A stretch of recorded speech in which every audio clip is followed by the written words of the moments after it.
RIC यानी रूस, India, चीन, ये तीन ऐसे देश हैं जो दुनिया की आर्थिक अर्थनीति में बड़ा रोल निभाते हैं। RIC मॉडल आखिर कैसे डोनाल्ड ट्रंप को के टैरिफ को जवाब देगा, आइए अब यह समझने की कोशिश करना जरूरी है। देखिए, बड़ा व्यापारिक राजनीतिक गुट खड़ा किया जा सकता है। एक, आपसी व्यापार, वैकल्पिक वित्तीय ढांचा मजबूत होगा, ऊर्जा तकनीक सप्लाई चेन का एशियाई नेटवर्क बनेगा, ग्लोबल साउथ से यूएस को अलग थलग करने की रणनीति है, लोकल करेंसी से पेमेंट सिस्टम विकसित कर डॉलर को चुनौती।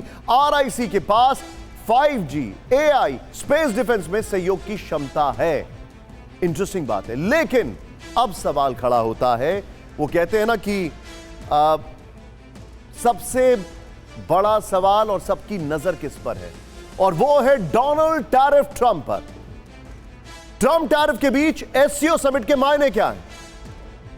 चाइना ने बार्गेन आउट कर लिया, सबसे ज्यादा टैरिफ चाइना पर लगाया था, लेकिन चाइना ने धमका के काम कर लिया। रशिया के ऊपर ट्रंप कभी भी बड़ा फैसला ले सकते हैं, ऐसा व्हाइट हाउस की प्रवक्ता कह रही हैं। लेकिन अब आगे क्या होगा? ईरान के ऊपर यूरोप सैंक्शंस लगा रहा है और बड़े सैंक्शंस लगाने जा रहा है। अमेरिका के खिलाफ एकजुट मोर्चा। नंबर 1, डॉलर अमेरिकी बाजार का विकल्प है, लेकिन जो काम ब्रिक्स नहीं कर पाया, क्या वो कर पाएगा? भारत चीन रिश्तों का ग्राउंड टेस्ट होगा। क्या SCO समिट पर ट्रंप की नजर है? ट्रंप SCO को अमेरिकी प्रभुत्व को चुनौती देने वाला मंच मानेंगे। अब भारत चीन रूस का एक साथ आना यूएस के खिलाफ संकेत है। ग्लोबल साउथ की टैरिफ टेरर को कमजोर करने की कोशिश होगी। मैं सीधे चलूंगा इस पर एक क्विक रिएक्शन लूंगा। मेरे साथ है प्रोफेसर राजन, इस वक्त तो रिप्रेजेंट रशिया को कर रहे हैं, लेकिन मैं थोड़े इतर भी सवाल पूछूंगा। राजन सर, ग्लोबल साउथ में ये SCO समिट में आने चाहिए 10 देश, लेकिन आ रहे हैं 20। शी जिनपिंग ने पोर्ट सिटी पर होस्ट किया। पिछले 3-4 साल में जो शी जिनपिंग की तबीयत को लेकर, जो उनके खिलाफ बगावत को लेकर खबरें आ रही थी, उसके बाद ये उनका सबसे बड़ा शो ऑफ स्ट्रेंथ है। और हमें नहीं भूलना चाहिए कि इसके ठीक बाद बहुत बड़ी उनकी आर्मी परेड होने वाली है। इस इवेंट के ठीक बाद क्या मैं ये समझूं कि चाइना SCO देशों को मैसेजिंग दे रहा है कि कम टुवर्ड्स मी, या चाइना उसके लिए तैयार है कि वो अमेरिका को चैलेंज देगा with the help of SCO? देखिए, इसमें कोई शक नहीं कि जो शंघाई कोऑपरेशन ऑर्गेनाइजेशन है, ये इसके जो डिक्लेरेशन देखेंगे तो ये एंटी वेस्टर्न ऑर्गेनाइजेशन है। ये ब्रिक्स तरह का नहीं है। ब्रिक्स एक नॉन वेस्टर्न ऑर्गेनाइजेशन के रूप में बिहेव करता है, पॉलिटिकल ऑर्गेनाइजेशन के रूप में बिहेव करता है। लेकिन जो शंघाई कोऑपरेशन ऑर्गेनाइजेशन है, ये एक सिक्योरिटी ऑर्गेनाइजेशन है। फोकस इसका यूरेशिया है, खासकर सेंट्रल एशिया के देश। लेकिन सबसे इंपॉर्टेंट है कि अभी भारत के दृष्टिकोण से देखें तो प्रधानमंत्री मोदी पिछली जो SCO की समिट हुई थी, पाकिस्तान नहीं गए थे। उससे पहले जो मीटिंग होनी थी शंघाई कोऑपरेशन ऑर्गेनाइजेशन की, इंडिया जिसको होस्ट कर रहा था, इंडिया कर सकता था होस्ट, लेकिन उसको वर्चुअल समिट में कन्वर्ट कर दिया था। तो इंडिया इंटरेस्ट नहीं ले रहा था। लेकिन अभी प्राइम मिनिस्टर मोदी चीन में जा रहे हैं, इसके बावजूद कि चीन के साथ हमारे संबंध उतने अच्छे नहीं है। आपने देखा पाकिस्तान इत्यादि जो युद्ध थे उसमें भी चीन का रोल है।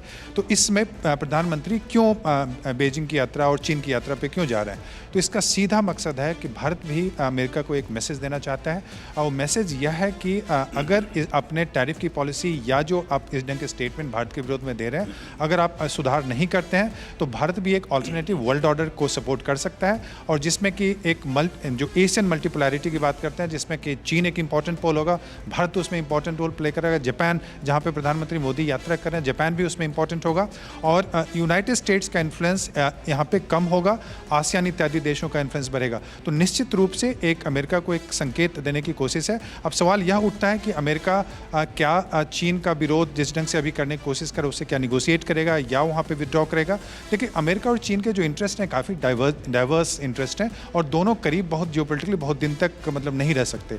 तो यह मान के चलें कि अभी जो ट्रंप की नीति है उसमें अगर सुधार नहीं होती है तो ये सारे देश केपेबल हैं, खासकर RIC की आपने बात की, रशिया, इंडिया, चाइना, ये केपेबल हैं कि अल्टरनेटिव ग्लोबल साउथ एक इंपॉर्टेंट फोरम के रूप में तैयार कर सकते। अब मैं जरा एक मेरे मन में सवाल आ रहा है बार-बार। Ashok sir, I am coming to you. पहले सभी गेस्ट के पास में हूं। त्रिपाठी सर, मैं आपसे जानना चाह रहा हूं, अगर आप अमेरिका को चुनौती देने की सोच रहे हैं तो सबसे पहले अपने अंदर के इंटरनल डिफरेंसेस को कम करना होगा।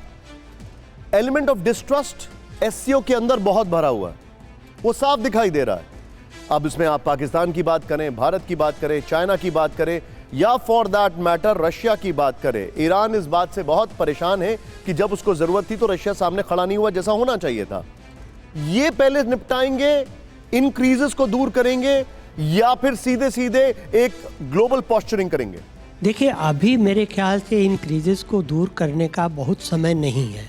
जैसी विश्व की स्थिति आ रही है, रणनीति की स्थिति, अभी समय है कि हम ये दिखाएं एससीओ एक ऑर्गेनाइजेशन के तौर पे कितना महत्वपूर्ण है और दुनिया के किसी भी देश की दादागिरी को कैसे चैलेंज कर सकता है। देखिए, जहाँ तक रहे बात डिफरेंसेस की रही, किन्हीं भी दो देशों में चाहे जितने ही अच्छे मित्र क्यों न हो, कुछ न कुछ डिफरेंसेस रहते हैं, कहीं ज़्यादा कहीं कम। अब लेकिन आज के ज़माने में फॉरेन पॉलिसी, विदेश नीति ऐसी हो गई, कंपार्टमेंटलाइज हो गई। आप समग्र रूप से नहीं देखते। आप ये देखते हैं कि अगर आप रणनीतिक तौर पे अलग हैं तो आर्थिक तौर पे आप सहयोग कर रहे हैं, आर्थिक तौर पे अलग हैं तो आप ये एनवायरनमेंट पोल्यूशन वगैरह के मामले में सहयोग कर सकते हैं, ग्रीन रिवॉल्यूशन के बारे में सहयोग कर सकते हैं, दूसरी चीज़ों के बारे में सहयोग कर सकते हैं। तो ये अब मतलब अलग अलग खानों में बटा हुआ है ये। तो ऐसे में बेहतर यही होगा कि जिन देशों के आपस में रिश्ते बहुत अच्छे नहीं हैं, कई जगहों पे मिसट्रस्ट या डिसट्रस्ट की बात है, वो देश उन मुद्दों पर साथ आएँ जहां उनके साथ आने की संभावना है।